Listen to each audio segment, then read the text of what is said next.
Hello, dear friends. This is a video that forms part of a series on conversations in physics initiated by Academy of Physics Teachers Kerala. So in this particular talk, I am going to discuss Newton's laws of motion, basically some historical aspects of how Newton would have guessed these equations or derived these equations. And I do not claim that this is comprehensive. Okay, I expect you to ask questions, make comments, and fill in the blanks. I have a feeling that in high school or higher secondary or even colleges, this is not taught with a proper historical perspective. So let us together change things. So let us initiate some discussion on how Newton would have done it. I will go to a small presentation.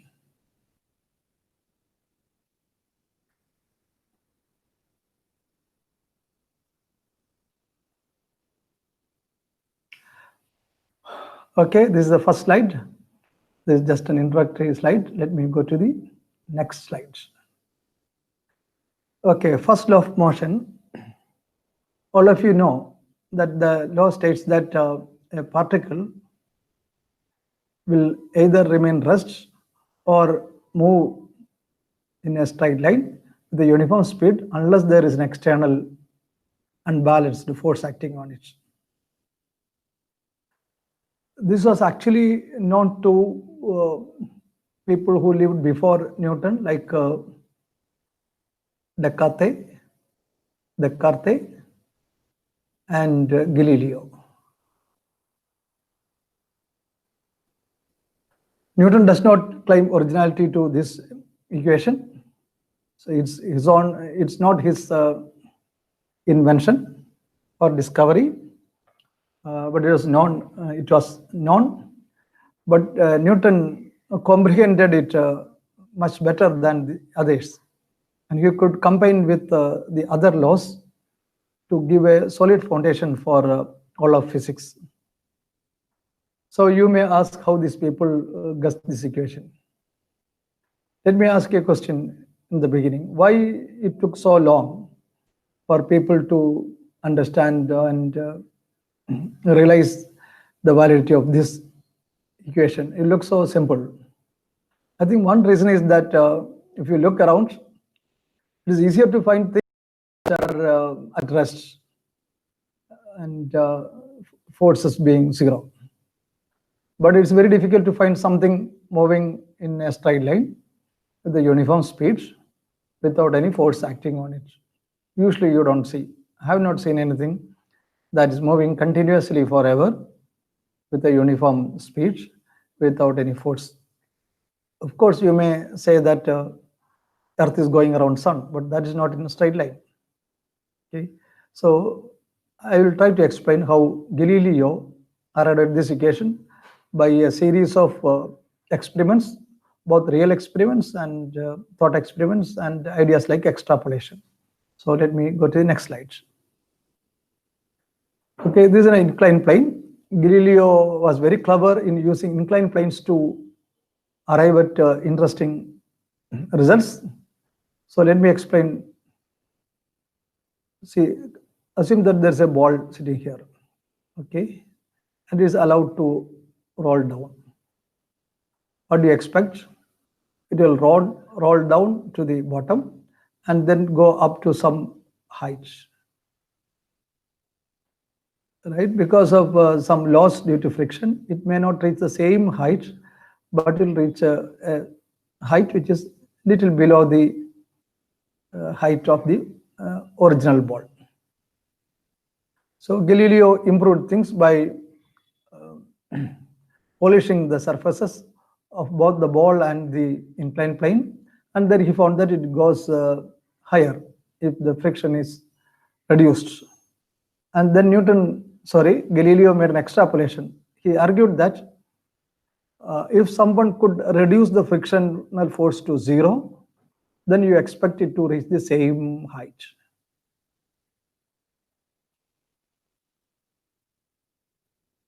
So it will reach somewhere here, right? There's no friction.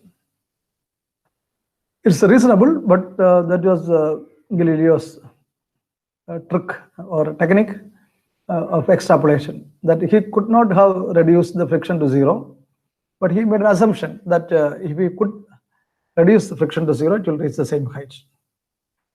Now he does a clever thing. Keep the first inclined plane as such, but change the second inclined plane. That is on the next slide. Okay.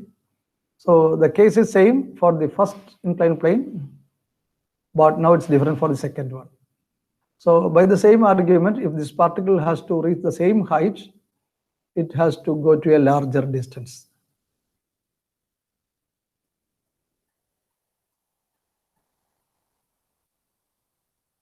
Okay. As the slope is smaller here, it will go to a larger distance to reach the same height. Okay, this is interesting. But now go to the next case, which you reduce the slope further. Okay, if this is 20 degree, you reduce to 10 degree, and it will go even further. Now, Galileo comes up with a clever idea. You take the extreme case of the second inclined plane lying flat, horizontal. Then what did you expect? This ball to go forever, trying to reach the same height. And this is in a sense law of inertia, that this ball will keep rolling forever. Okay, this is one way that Galileo reached at this formula. Not formula, the idea. Now let me go to next slide. Galileo also was very clever for doing experiments with pendula. So this is a simple pendulum, and I will do a similar experiment. An experiment similar to that we did with inclined planes. When I say I will do the experiment, I mean I will think of doing the experiments. And these experiments, as you can see, it's good enough to think about these experiments. It's not necessary that you actually do the experiment. If you do the experiment, fine. Okay, the pendulum is allowed to oscillate. Okay, and then you do something interesting. You put a small plank here, a piece of wood, hardwood, let us say. This is fixed to something, that don't bother about that. And the pendulum is allowed to oscillate. What do you expect? From here to here, it will go, orbit like this. Okay, this will be the arc of a circle. That is some height, and on the right side, it will go through another arc, and it will reach the same height. Why I am using pendulum? Pendulum moves the bob moves in air. Friction is lesser here compared to a ball rolling over a inclined plane. So you expect it to reach the same height. So this is like two inclined planes, one on the left side and one on the right side. Not actually planes, but these are arcs of a circle. Then Galileo comes up with an interesting idea. I have not made all the drawings for that. Now you change the case by raising this point where the pin is fixed. Instead of fixing it here, you fix it, say here. Okay. Assume that this is erased, and now the thing is fixed here. What do you expect?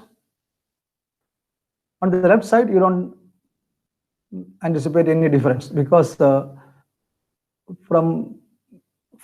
theta negative, you expect the pendulum to move in similar fashion, because this acts as a smaller pendulum with this much length, and it will go through the same path.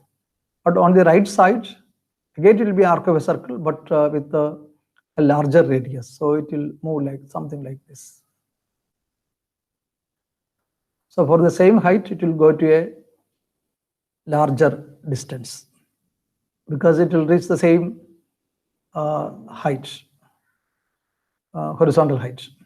I mean, height from the horizontal surface.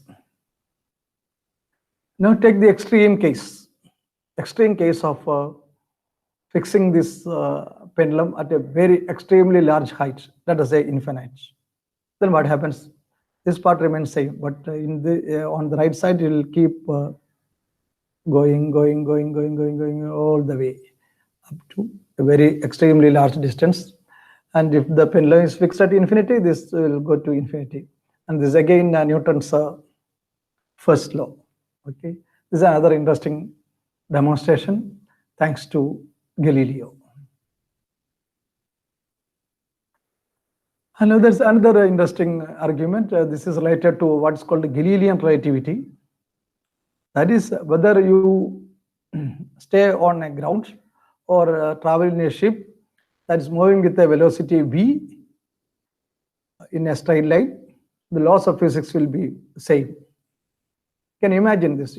Think of a big ship that is moving smoothly over water surface at a constant speed, and then you can sit inside and say play tennis or do a physics experiment, and you'll get the same results.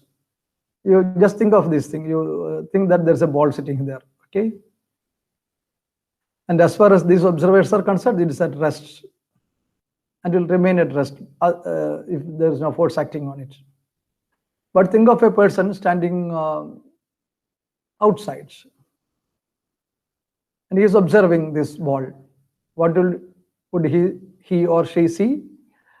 She will see that the ball is moving with a uniform speed without any force acting on it.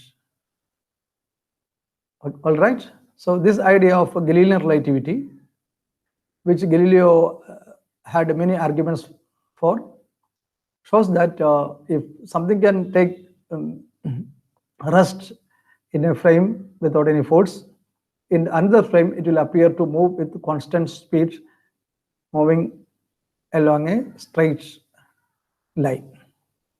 So this is again another evidence or argument for Newton's first law. With this, I will finish first law and we'll go to the second law. Okay, first law again, sorry. So when Galileo made the statement of horizontal motion, just slightly different from what we think about it today.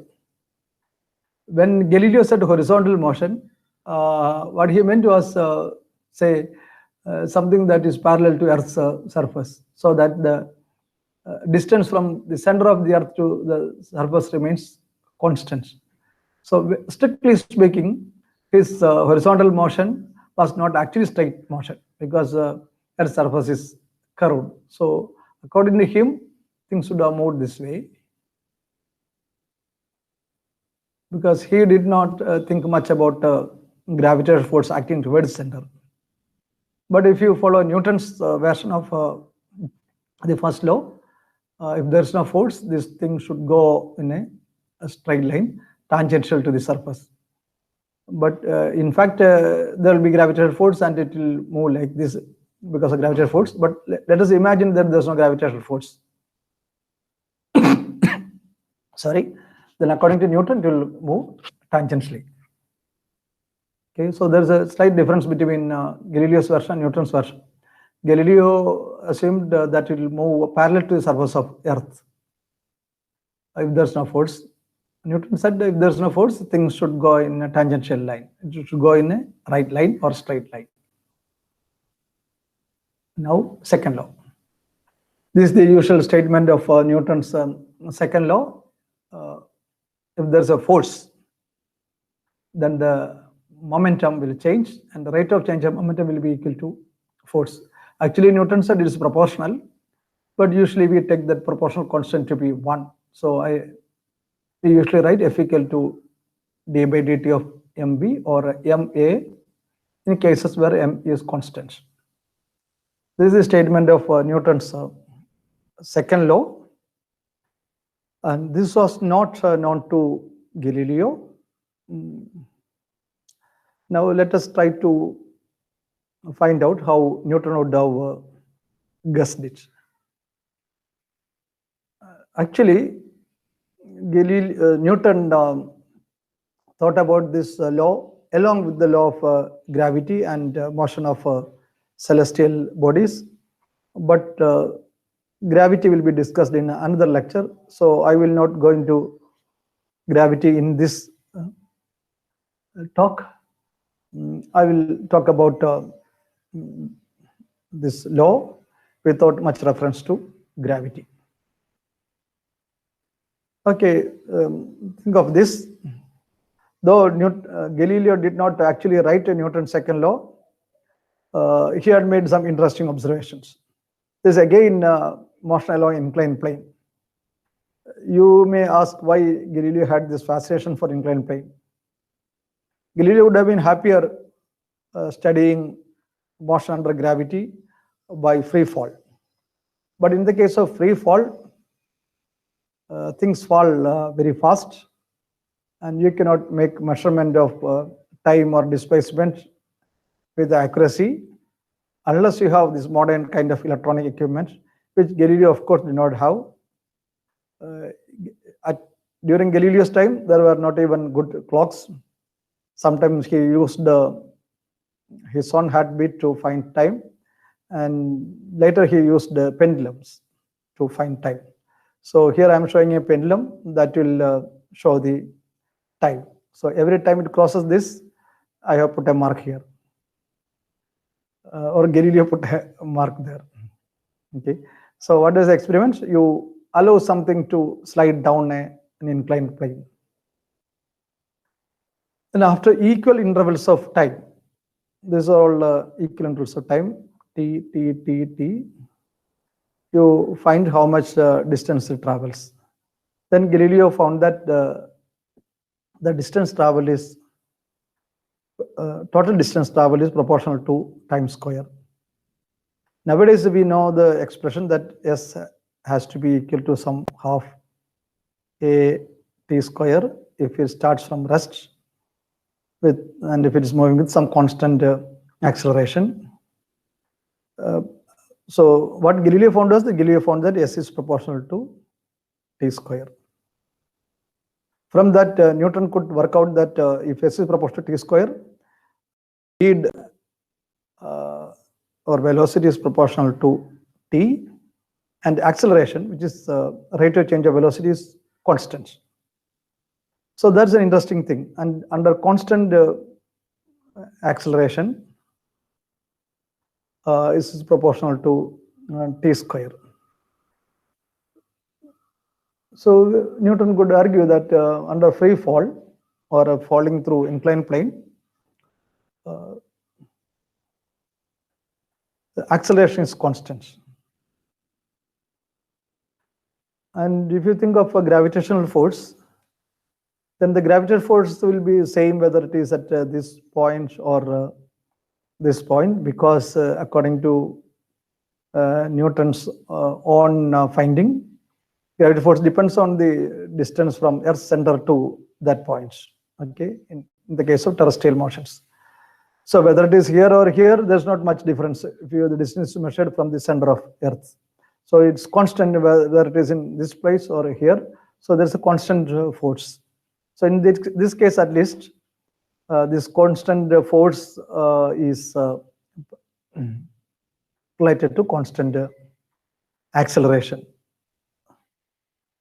So that gives some idea of second law, that is under constant acceleration, the particle is being acted by constant force.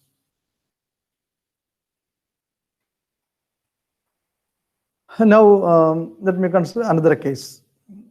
Newton considered motions along a circle with uniform speed. So this is uniform circular motion. And nowadays, you know that for uniform circular motion, there is an acceleration towards the center. Right? This is called centripetal acceleration. It was Newton who actually studied this first and derived the formula saying that A equal to V square by R or omega square R. How did he do it? One method that he used, he thought of approximated this by some hexagon, let us say.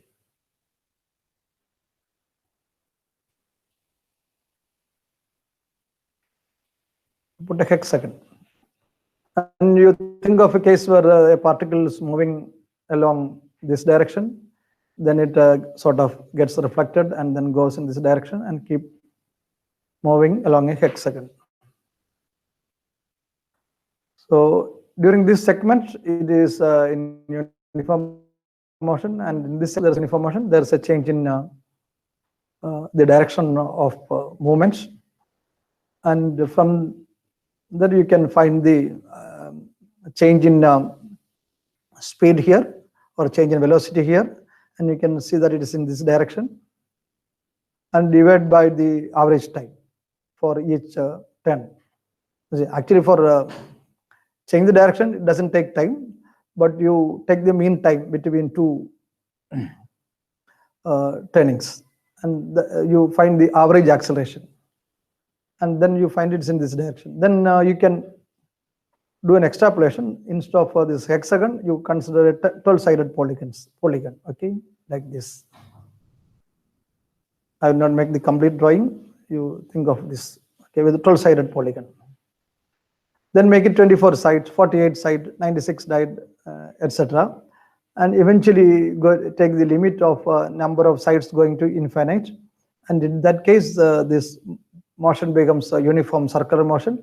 In that case also, Newton could argue that the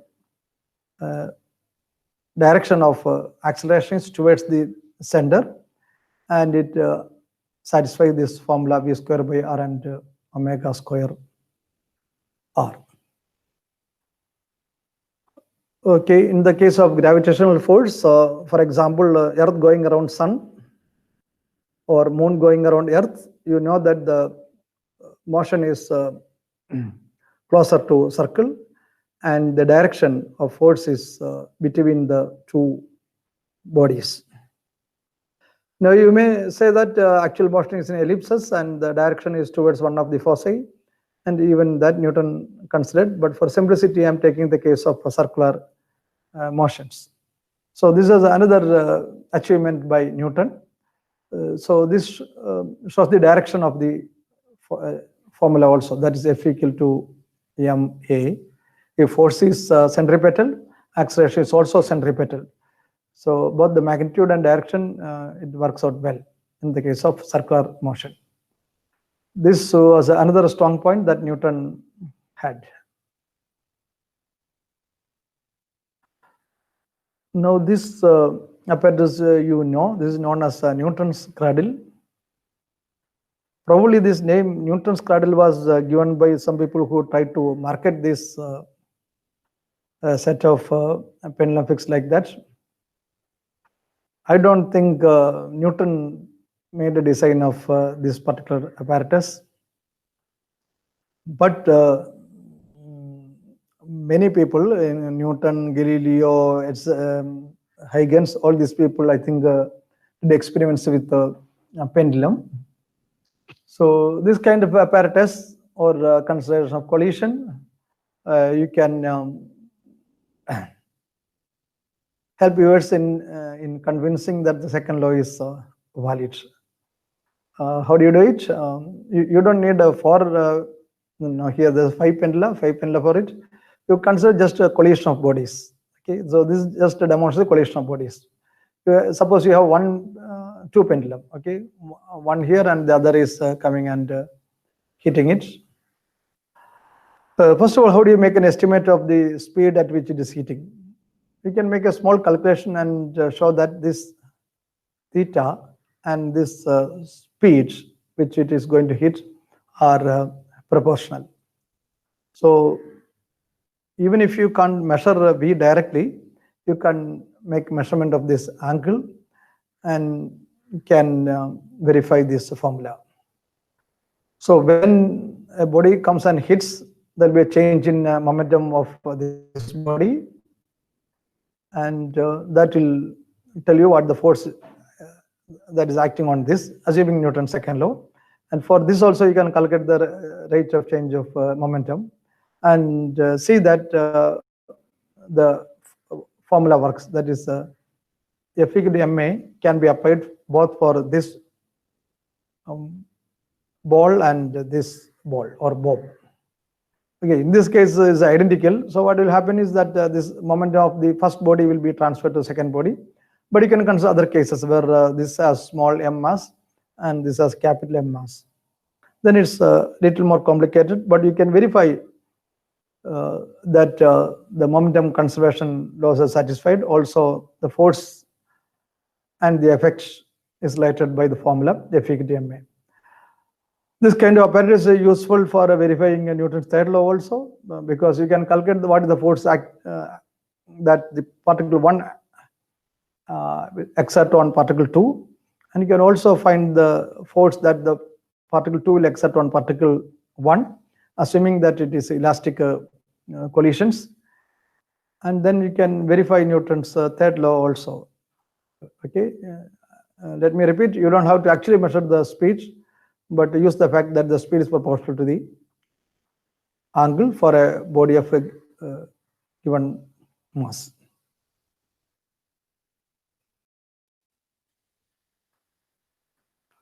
Okay, Newton had another interesting argument. Okay, I have come to third law.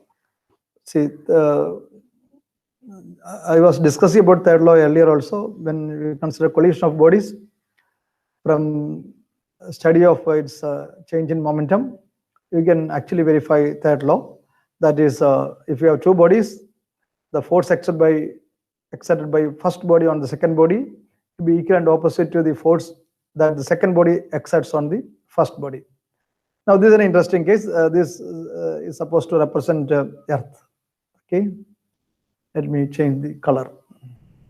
Okay, now this is Earth, and you make a division on Earth. You assume that this is a thought experiment. I have divided Earth to two pieces, piece 1 and 2. Okay, I have divided Earth to two pieces, and think of gravitational force. Okay, this piece of Earth will exert a force on the second piece. It will pull it along this direction. The second part will also exert a force. Okay. For the time being, let us assume that these forces are not equal and opposite. Then what would happen? Assume that this first body, being a smaller body, exerts a smaller force here, but the second body, being a larger body, exerts a larger force. Okay, so this is force 1 and this is force 2. Let us assume that let me call F1 and F2. Okay, let us assume that F2 is larger than F1. Then what do you expect to happen? There will be a net force towards the right direction, right? So if you think of the total force acting on this body, it will be F2 minus F1, which will be larger than 0 and towards the right direction. And you expect the whole body to move. Not only move, it will move with an acceleration, and speed will keep increasing. So Earth left for itself will move in this direction. Okay, this is absurd. You can see that this is absurd because instead of dividing here, you could have thought about dividing it here. Okay, you take this as one piece and the second part as another piece, and if you use the same argument, it will move towards the left. So okay, one way it will say it will move towards the right, and another way it will say that it will move towards the left. So the only solution is that F1 has to be equal to F2. Whether it is one is a smaller body or larger body, gravitational force between these two have to be equal and opposite. This is an interesting, probably funny, but a strong argument to say that Newton's third law has to be right. And this is again another experiment. Actually, Newton talks about it. Probably he has done this experiment. You take a big tray and fill it with some liquid, maybe water, and then you float one magnet. This is a magnet, and this is a piece of iron. You know, it will attract each other, right? Let us say that the magnet exerts a force F1, and the piece exerts a force F2. You'll be tempted to think that this piece, being a magnet, will exert a higher force than this piece of iron, which by itself is not a magnet. But if you think that F1 is larger than F2, what do you expect? There'll be a net force in this direction, and the whole thing will keep moving. But that doesn't happen. They will attract each other, but will remain stationary. So Newton argued that, look at this, okay? There is no net movement. That means these two forces have to be equal and opposite. Now, he also talks about another interesting thing. I have drawn a small piece of, say, wood or something between the two vessels. Now, look at that. It will be experiencing two forces, force F1 and F2. Okay, both the magnet and the piece of iron will be pushing it with the forces F1 and F2. Okay, if these forces are not equal, that piece will definitely move, and doesn't happen. So that says that the third law of motion is right. Actually, you can think of many other interesting cases when you want to discuss Newton's third law, but this is supposed to be conversation, so we can carry on and on. So let me stop now. Thank you once again. Thank you all. Bye.